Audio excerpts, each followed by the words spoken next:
Go back home, go back home, go. It's been there all along. You should go back home, go back home, go back home, go. That's where you belong. You should go back home, go back home, go back home, go. It's been there all. 你是不是到了一个不断打开手机，几乎无法控制自己的地步，导致许多要完成的事情和目标都无法完成呢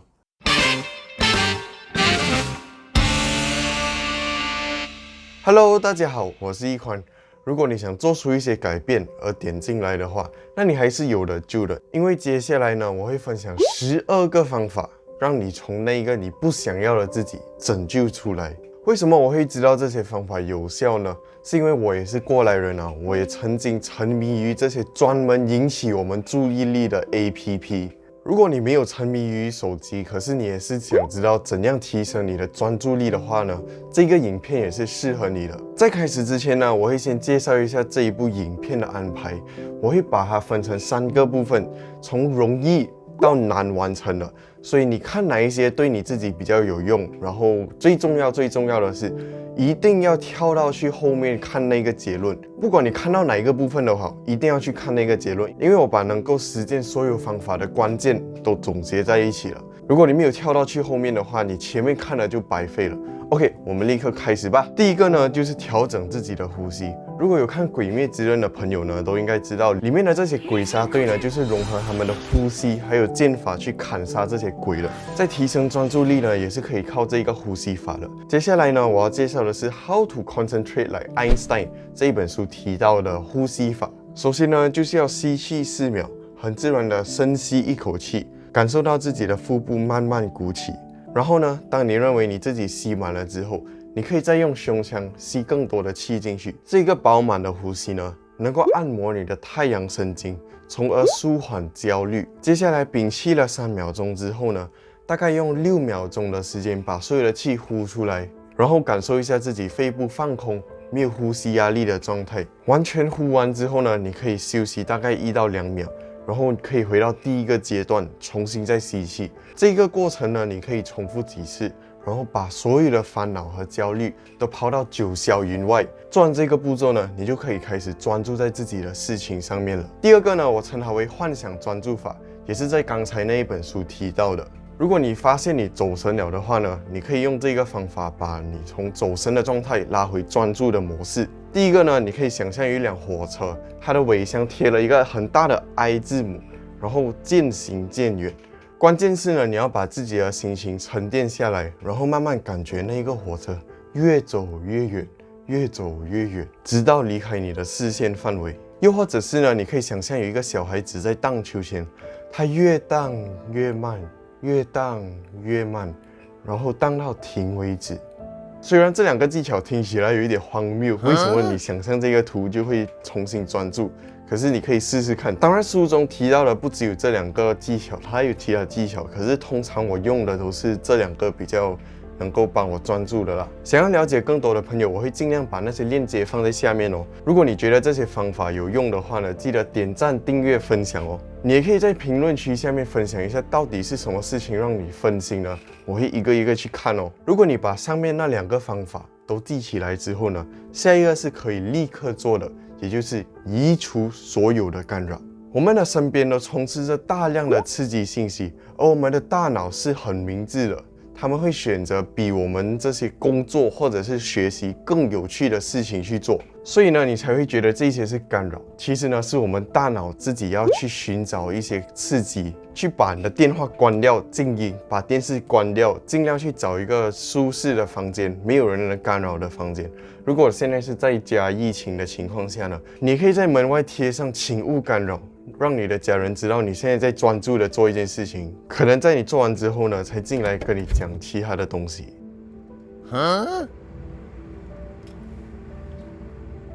我知道有一些人啊，肯定是在饭厅啊，或者是在客厅工作啊，那个电视就摆在你的面前。这样的话呢，你就不要责怪自己为什么从白天到黑夜，你都好像没有做了什么东西这样子。以前每次在家里读书读到一半的时候，我都会好像很饿这样子，然后出去找食物吃。其实是大脑在骗自己，你需要出去找一些 distraction 了，然后就这样进进出出，就浪费了很多时间。如果你真的完全控制不了自己，有这些让你分心的东西在你的身边的话，可以把它们交给你的兄弟姐妹或者是父母保管先，然后之后再拿回来。接下来呢，就是如果你把你的电话丢到远远之后呢，还是不断的去把它找回来，那你就是缺乏一些意志力了。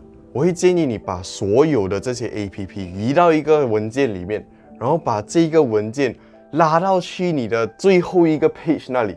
就是你要花很多次才可以去到那里，这样你要点进去那些 APP 呢，就会觉得有多一点 friction。如果你真的是沉迷到无法自拔的地步啊，请你立刻删掉所有的 APP， 让你沉浸1个星期。如果你成功完成这个星期没有这些 APP 的存在呢，那恭喜你，你还是有的救了。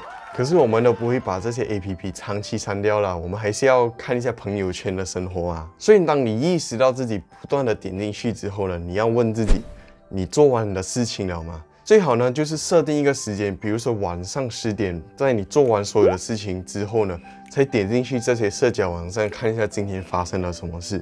其实如果你这样做一段时间之后呢，你也会发现到，其实你 miss 的东西也没有这么多。前一阵子我读书遇到很难消化的东西的时候，我每次就会点进去这些 app 啊 ，Instagram 啊 ，Facebook 啊 ，Telegram 啊，就看一下有没有什么 message 啊。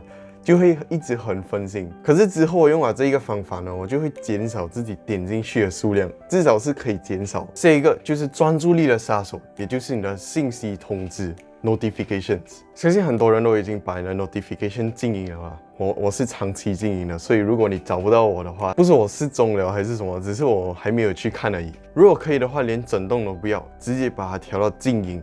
为什么呢？这个用意就是不要让你的大脑被你的电话控制着。如果你一有信息，你的大脑直接去 respond 的话，那长期下来，你的大脑就会无形的被这一部电话控制着。一有信息你就点进去，一有信息你就回你的朋友。可能你会看到一些朋友，怎么你这样厉害呀？你可以一面回复信息，一面做功课。我可以很认真的告诉你，他在做功课的时候呢，只是在做而已，他没有把他那些东西记起来了，因为你的大脑就长期在一个多任务切换的状态之中。如果你还没有看我上一部为什么人类的专注力会下降的话呢，你可以这里点进去那个链接去看一下。如果你这样下去的话呢，你的意志力很快就会沦陷了。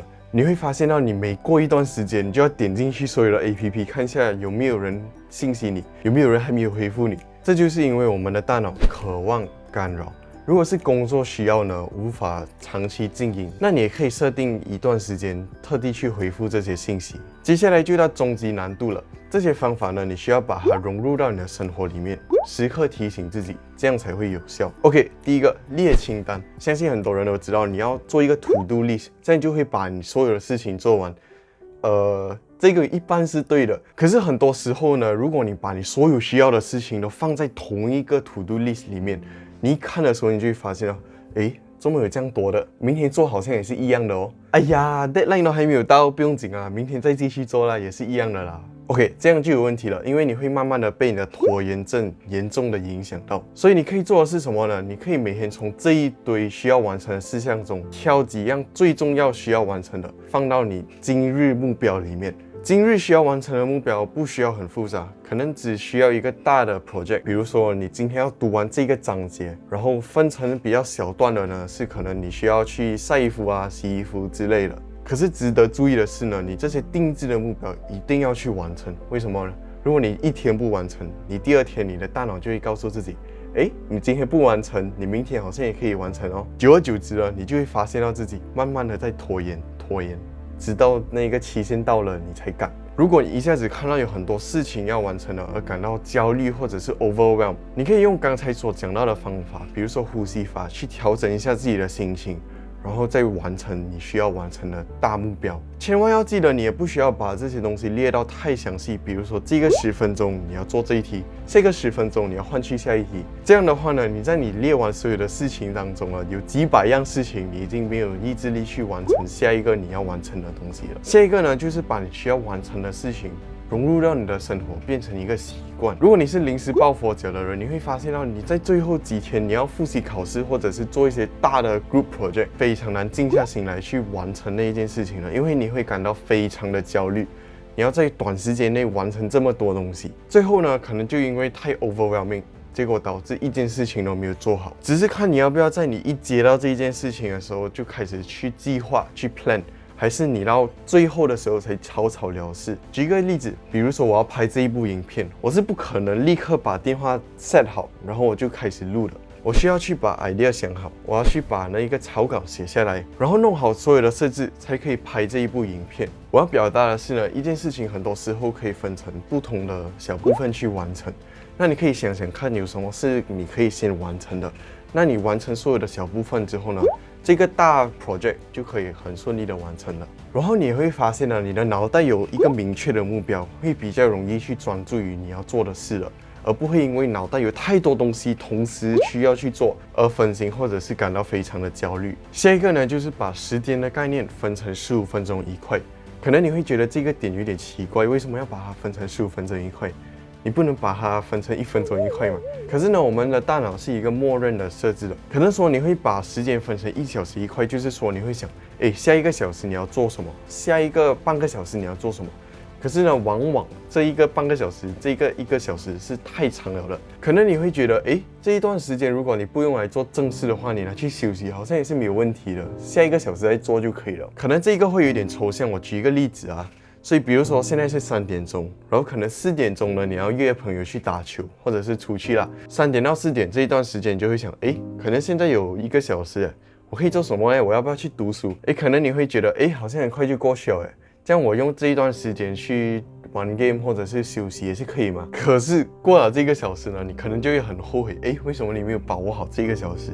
你未完成的事项就多了1个。可是如果你把你的脑袋设置呢换一下，比如说换成15分钟一块，比如说现在你有4个15分钟，你这个15分钟可以做什么？下一个10分钟可以做另外一样东西。这样呢，你就会发现到你可以做的东西真的会比较多。然后呢，你的大脑会慢慢习惯说，这个15分钟也不是说很长而已。那你的大脑就会更珍惜这15分钟。而去专注的完成你想要完成的事情。所以有很多时候呢，不是你想要做这一件事情你就去做，你要先跟你的大脑说我要去完成这一件事情，你的大脑才会听话，乖乖的帮你专注的去完成。当你把握好每一个15分钟，不去虚度光阴之后呢，你会发现你能专注的时间呢就会大幅度的提升。最后一个层次就是最难完成了。为什么我会把这些方法归类成难？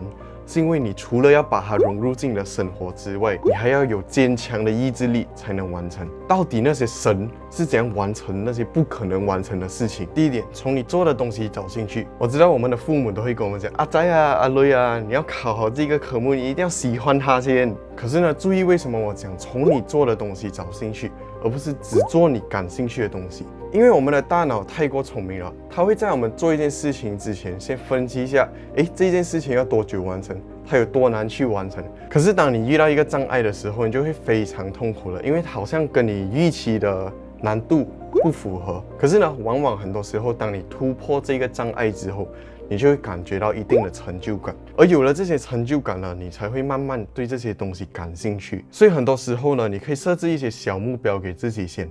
当你完成那些小目标之后呢，你会得到一定的成就感，而去推动你完成更多的事情。如果你发现到你真的非常不专注于一件事情，比如说做数学啊，或者做一个 proposal 啊，你可以先说服一下自己为什么你要去做这一件事情，然后你做完后呢，可以得到什么好处。比如说当你在做这一题数学题，或者在复习这个考试的时候，可能你可以说服自己，你现在做的所有的事情就是在为以后打下更好的基础。或者是你在做你老板交给你的 proposal 的时候，你可以想一下，可能你做完之后呢，你就会得到老板的称赞，又或者是薪水的提升，从而推动你去做这件事情。如果你真的想不到它对你有什么用呢，你可以尝试给自己一些挑战，比如说这1个小时里面你要完成什么目标，或者是你可以跟朋友一起去讨论这个很难的科目。这样呢，你就可以减少你的大脑在胡思乱想一些为什么我要做这件事情，他做了到底对我有什么好处这种东西，然后就可以专注的去完成你要完成的目标。下一个呢，就是把所有的思绪切断。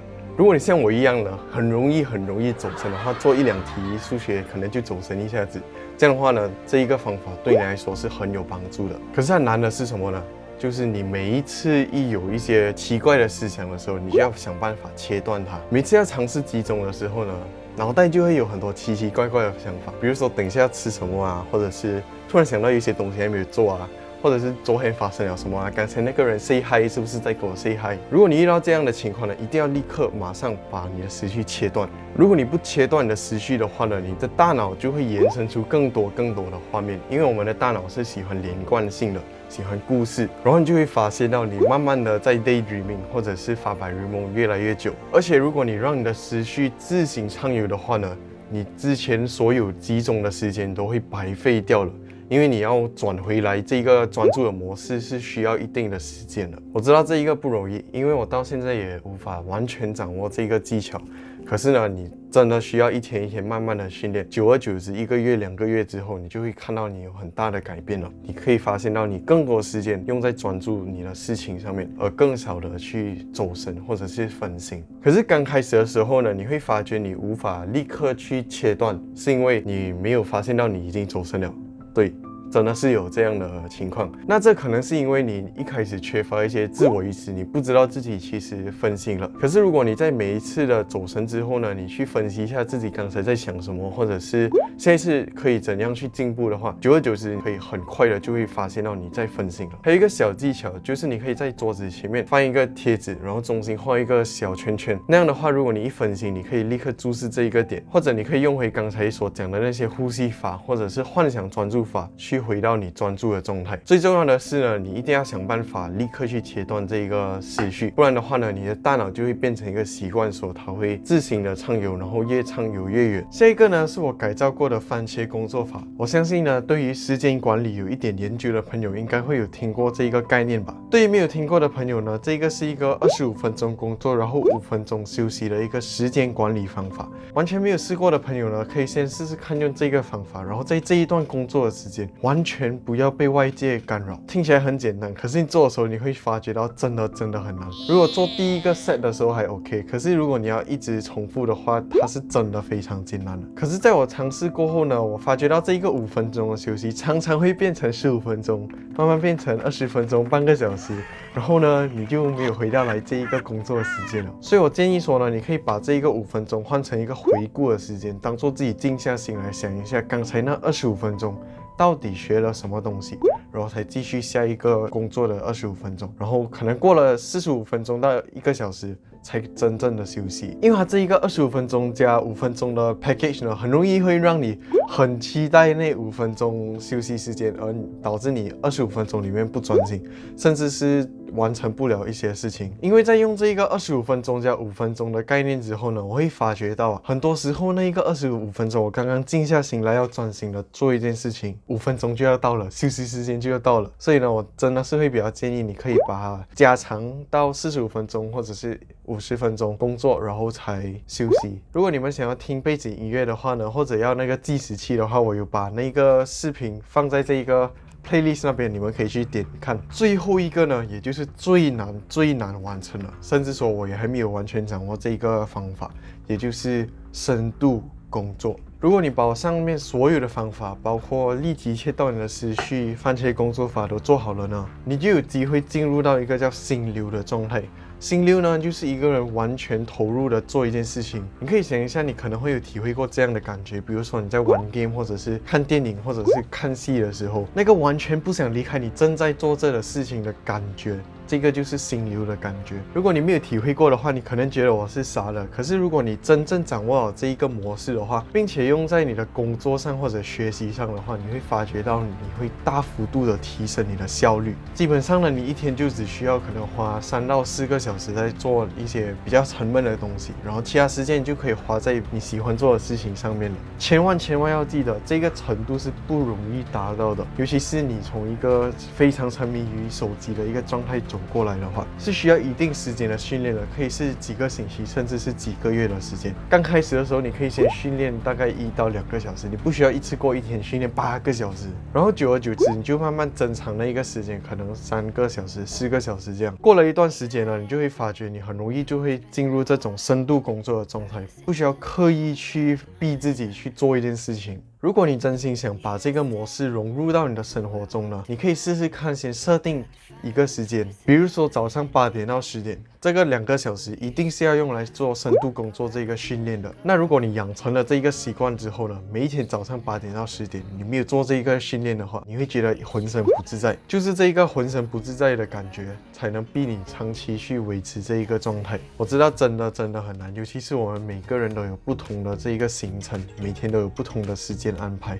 可是如果你一天至少能放1到2个小时在这样的模式工作的话呢，相信我，你一定会受益很多。OK， 总结一下，如果你是从刚才某一部分跳过来的朋友呢，这里就是你要的关键方法。如果你是从头看到这里的朋友呢，真的非常感谢你。这里就是我所有讲的方法，你要的话可以截图一下。这里都是我试过的方法，并且是证实有效的，所以才分享给你们。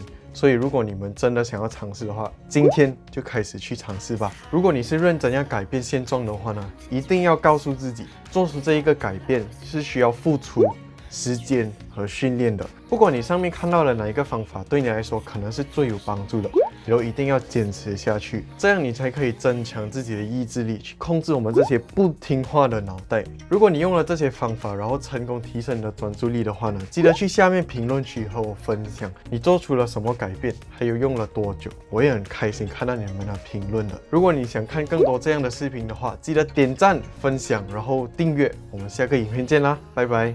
Go back home, go back home.